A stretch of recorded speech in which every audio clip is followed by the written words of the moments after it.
So hello guys, this is modern Yogi Vishwakarma and आज हम column component को study करने वाले हैं जो कि एक वर्टिकल मेंबर है।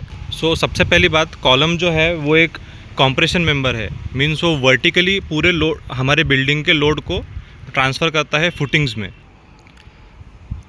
इसमें हम ये देख सकते हैं कि मेंबर चाहे वर्टिकल हो या horizontal, in both the cases वहाँ पे टेंशन मेंबर भी कंपलसरी है एंड कॉम्प्रेशन मेंबर भी ज़रूरी है। बहुत से लोग ये सोच सकते हैं कि भाई कॉलम तो एक वर्टिकल मेंबर है जो कि एक कॉम्प्रेशन मेंबर है, इसमें तो टेंशन रहेगा नहीं एंड हम इसमें अगर स्टील नहीं डालते हैं तो भी चलेगा। बट गाइज ऐसा नहीं है। As concrete is a stone, जो हमारा कॉन्क्रीट मेंबर होता है वो एक पत्थर की तरह एक्ट करता है विच इज़ ब्रिटल, बट उसमें स्टील भी ज़रूरी है। बिकॉज अगर हम उसको स्ट्रक्चरली स्टडी करें तो स्टील चाहे हॉरिजॉन्टली लगाया जाए चाहे वर्टिकली लगाया जाए, बट वो हमारे मेंबर को एक सपोर्ट देता है। सपोर्ट इन द सेंस, वो जो हमारा जो टेंशन है वो टेंशन क्रिएट करके स्ट्रक्चर को टूटने नहीं देता है। कॉलम में रिंग्स जो है वो भी 3 तरह के आते हैं as we can see.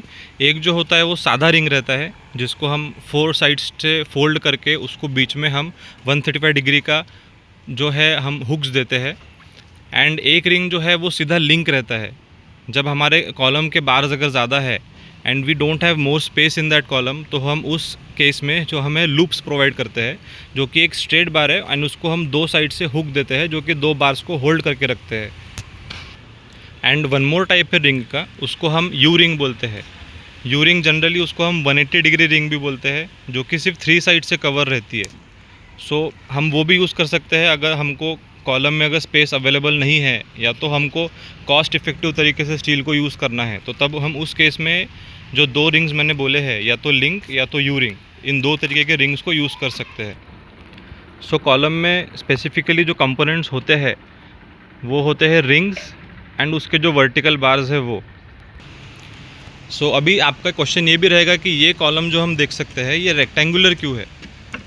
Basically इसका रीज़न ये होता है कॉलम का कि जो स्पैन ज़्यादा लोड लेने वाला है या जो हमारा जो स्लैब का स्पैन है वहाँ पे लोड ज़्यादा आने वाला है, वहाँ पे हम कॉलम की लेंथ को ज़्यादा रखते हैं, प्रिफरेबली जहाँ पे लोड कम आने वाला है। जैसे कि आप ये बिल्डिंग का स्ट्रक्चर देख सकते हैं, तो इसके हिसाब से जो हमारा ये डायरेक्शन है लेफ़्ट टू राइट, यहाँ पे लोड ज़्यादा आने वाला है। कंपैरेटिवली हमने वो जो हमारे कॉलम की विड्थ है यहाँ हमने ज़्यादा रखी है, तो इसीलिए कॉलम 1/4 इस तरीके से हमने बनाया हुआ है। जनरली कॉलम्स के शेप जो होते हैं कंक्रीट कॉलम्स के, वो 5 टाइप्स के होते हैं जो हम जनरली साइड पर यूज़ करते हैं। तो फर्स्ट ऑफ ऑल, जैसे हमारा रेक्टेंगुलर कॉलम है, स्क्वायर कॉलम है, एंड देन जो हम एल कॉलम यूज़ करते हैं, कॉर्नर कॉलम भी कहते हैं उसको हम, या टी कॉलम्स, वो जनरली हम लिफ्ट के स्ट्रक्चर में यूज़ कर सकते हैं। जैसे कि आप देख सकते हैं कि ये लिफ्ट का जो हमारा स्ट्रक्चर है, इसमें अगर हमको जंक्शन वॉल, हमारी शियर वॉल है जो कि परपेंडिकुलर है हमारी हॉरिजॉन्टल वॉल पे, उस केस में हम टी कॉलम को यूज़ करते हैं फॉर बेटर स्ट्रेंथ। वही अगर हमारे 2 वॉल्स जो है कॉर्नर में जॉइंट हो रहे हैं तो वहाँ पे हम एल कॉलम यूज़ करते हैं। And also we use circular columns for the specific structural needs. अगर स्लैब में कुछ हमको स्पेसिफिक लोड है जो हमको ट्रांसफ़र करना है फुटिंग में, उसके लिए हम सर्कुलर कॉलम्स यूज़ कर सकते हैं। बट जनरली सर्कुलर कॉलम को एक डेकोरेटिव पर्पस के हिसाब से भी हम यूज़ करते हैं किसी स्ट्रक्चर में। जनरली लोग क्या करते हैं नॉर्मल रेसिडेंशियल बिल्डिंग्स में, जैसे हमने कॉलम का जो स्टील वर्क है वो बांध के इसको रख दिया है, वो लोग यहाँ से भी ब्रिक वर्क करते हैं, ये साइड से भी ब्रिक वर्क करते हैं, एंड उसको ब्रिक वर्क करने के बाद पहले वो कॉलम भरते हैं, उसके बाद में वो स्लैब डालते हैं।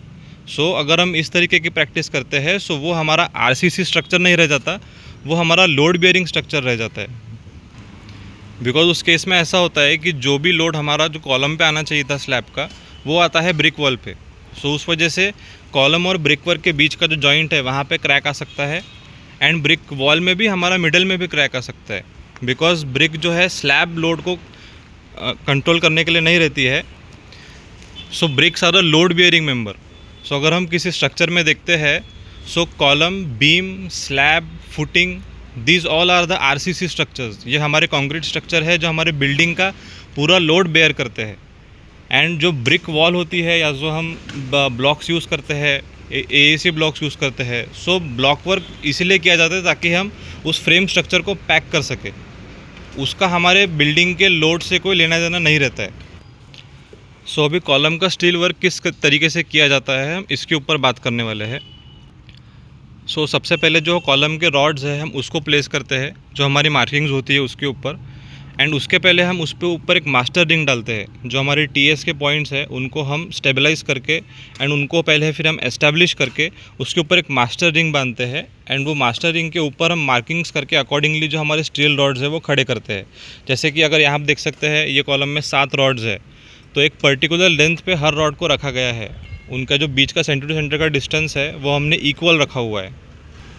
सो वर्टिकल रॉड्स प्लेस करते समय हम उसको बेस में एक एल देते हैं।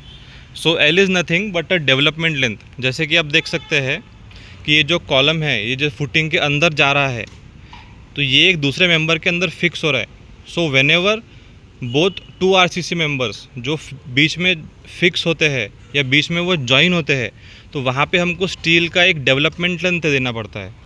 सो डेवलपमेंट लेंथ क्या करता है कि वो जो एक्स्ट्रा स्टील होता है जो एलडी हम देते हैं डेवलपमेंट लेंथ, वो दोनों स्ट्रक्चर्स के बीच में एक बॉन्ड बना के रखता है।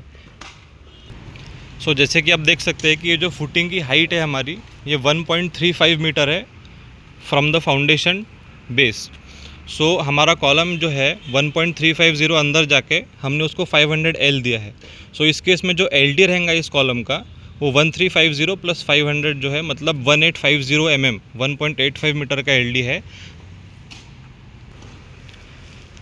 सो एक बार हमारे वर्टिकल रॉड्स खड़े करके हो गए, सो हम उनको प्रॉपरली प्लेस करके उसके अंदर रिंग्स डालना चालू करते हैं। सो रिंग्स बेसिकली क्या करते हैं कि जो हमारे वर्टिकल रॉड्स है वो वर्टिकल रॉड्स को वो टाई करके रखते हैं ताकि वो एक जगह पे स्टेबल रहे।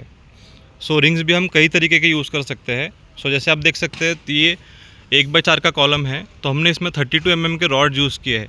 32 mm का 14 रॉड्स है वो हमने 6 लेग यूज़ किया है। 6 लेग रिंग का क्या मतलब होता है कि जो ये वर्टिकल रिंग का जो पोर्शन है ये वाला ये रिंग के लेग्स होते हैं। सो इस तरीके से हमारे में 6 लेग रिंग है। हमारा जो स्टीरअप है वो 6 लेग्ड है। हमने बेसिकली एक रिंग यूज़ किया है और बाकी अंदर के जो रिंग्स है